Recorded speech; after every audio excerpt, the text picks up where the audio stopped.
We want to start this morning with Senator John Barrasso. He's a Republican from the state of Wyoming. It's nice to have you back, sir. Thank you for being with us. Appreciate it. Thanks for having me, Soledad. Thank you. Oh, thank you. The House Republicans will vote on Plan B, and as we mentioned, $1 million would now be the threshold. Let's say, hypothetically, it does in fact pass the House. Would you support it in the Senate?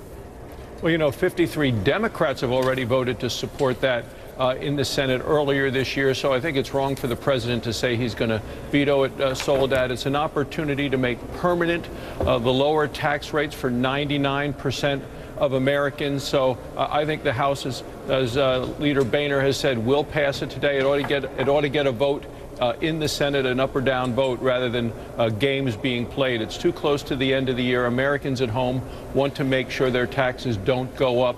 I don't think we ought to raise taxes on anyone during economic times like these. The president seems fixated on raising taxes, but 53 Democrats are on the record in the Senate supporting this proposal. Yeah, but that was like a lifetime ago. I mean, I think you might have a hard time with that in the Senate now. Technically, if you make $1 million or more, your tax rate will go up, and it's been spun as tax cuts. But is that just wording, and really it's raising taxes? I mean, that's what it is. Like, if your taxes are going to go up, that's how it's going to feel. I view it as, for over 99% of all Americans, it would make permanent the lower tax rates. I would think that the president should embrace this. I know Americans all across the country, certainly in my home state in Wyoming, would love to have these lower tax rates made permanent for them. So I think it's a responsible way to go. Speaker Boehner has shown real leadership here. The president, all he has proposed so far is his old budget, which failed in the Senate 97-0. Not even any Democrats have voted for what the president has proposed. How is it not a tax increase, though? Just to me, at the end of the day, if you're paying more in taxes, that's a tax increase. I mean, isn't this ultimately, Republicans are voting for a tax increase, even if it's for the 1%, but it is. And some people, as you know, have signed the pledge that says that, they won't increase taxes and some other things. So how's that not a tax increase? As you know, if nothing is passed, Soledad, taxes go up on everyone on January 1st. The so-called Bush tax cuts expire at the end of this year. So all Americans are looking at their taxes going up on January 1st. And what the House and Plan B is doing is saying, no, we want to permanently extend the lower rates for 99% of Americans. Otherwise, everybody's taxes go up, and people will feel those immediately because withholding is going to go up in their first paycheck in January. So I think the responsible thing to do is what Speaker Boehner has proposed. I think we shouldn't raise taxes on anyone, but if we can make permanent these lower tax rates for 99% of all Americans, I think that's a responsible thing to do, and the president ought to embrace it. There's a poll out this week from CNN ORC, and the question was, who will be more responsible if the fiscal cliff happens, which is in just about 280 hours we go over the cliff. We've kind of turned from talking about days to talking about hours, which always scares me. And you know who gets the bulk of the blame? You can see it on the screen there. The GOP in Congress gets the blame. They're held responsible. President Obama gets 37% of the blame. For the GOP, it's 48%. And for people who think it's both, that's 11%. How concerned are you about the backlash from an electorate that is already saying, we feel it's the GOP that's going to get a hefty portion of the blame here?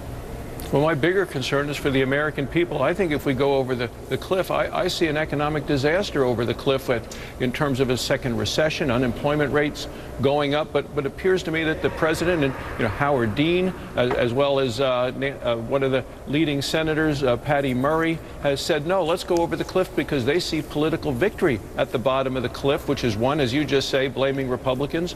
Number two, they get all of these tax increases, all this new revenue they can spend on other new programs, and additionally they get all the cuts to the military that so many Democrats have wanted over the years. So they see kind of a trifecta over the cliff where I see economic problems for our country. Well, there are plenty of people on both sides, frankly, who've said, hey, let's go over the cliff, which honestly scares me. I want to turn, if I can, and talk to you for a minute about Benghazi and this really damning report that has now come out.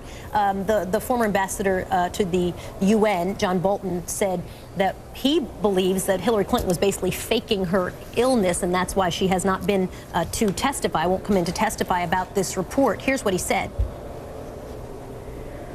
Every Foreign Service officer in every foreign ministry in the world knows the phrase I'm about to use. When you don't want to go to a meeting or a conference or an event, you have a diplomatic illness. And this is a diplomatic illness to beat the band. I mean, I certainly hope it's nothing serious. He both says it's a diplomatic illness, i.e. faked to beat the band, but then also he hopes it's nothing serious. Do you agree with him that she's faking her injury? No. She was scheduled to testify today. I understand the situation. I do expect and want to have her, as Secretary of State, testify in public, in person, and on the record. And, you know, even the New York Times today, Soledad, has called for that in an editorial. As soon as she is well, which I hope is very, very soon, she needs to testify in the Senate. We'd certainly like to see it as well. Senator John Barrasso, a Republican from the state of Wyoming, joining us this morning. Nice to see you, sir. Thank you for your time. We appreciate it. Thanks for having me.